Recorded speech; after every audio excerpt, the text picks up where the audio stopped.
হাঁসের মাংস পছন্দ করে যারা তাদের জন্য নিয়ে এসেছি দারুণ এই হাঁসের মাংস রেসিপিটা, যেটা আমি করেছি দেশি পেঁপে দিয়ে হালকা ঝোল হাঁসের মাংস। চলুন রেসিপিটা দেখে নিই। প্রথমে দারচিনি, এলাচ আর মৌরি, এখানে জিরা আমি হালকা একটু ভেজে তার মধ্যে দিয়ে দেব রসুন আর পেঁয়াজ। ওইটাকেও হালকা একটু নেড়ে ছেড়ে এখন সবকিছু আমি ব্লেন্ডারে ব্লেন্ড করে নেব, সাথে দিয়ে দিব টমেটো। এখানে আমি পেঁপেটা কেটে তার সাথে কিছু আলু দিয়ে হালকা একটু ভেজে নিয়েছি, আর মাংসটাও প্রেসার কুকারে সেদ্ধ করে নিয়েছি। এখানে পেঁয়াজটাকে ভালোভাবে ভেজে কড়াইতে তার মধ্যে সেদ্ধ মাংসটা দিয়ে দিয়েছি আর বাটা মশলাটা দিয়ে দিয়েছি। এখন হলুদ গুঁড়ো, লবণ আর শুকনো মরিচ গুঁড়ো সবকিছু দিয়ে তার মধ্যে আবার দিয়ে দিলাম ধনিয়া জিরা গুঁড়ো।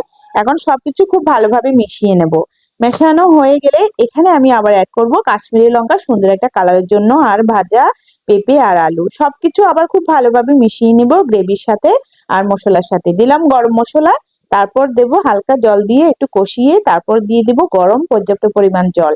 যতটুকু জল প্রয়োজন ততটুকু দিবেন, আর চেষ্টা করবেন এখানে গরম জল অ্যাড করার জন্য, তাহলে গ্রেভিটা কিন্তু অনেক ভালো হয় আর হাঁসের মাংসটাও ভিতর থেকে খুব ভালোভাবে সেদ্ধ হয়। এখন আমি নেড়ে চেড়ে খুব কম আছে এটাকে ভালোভাবে সেদ্ধ করে নামিয়ে নেব।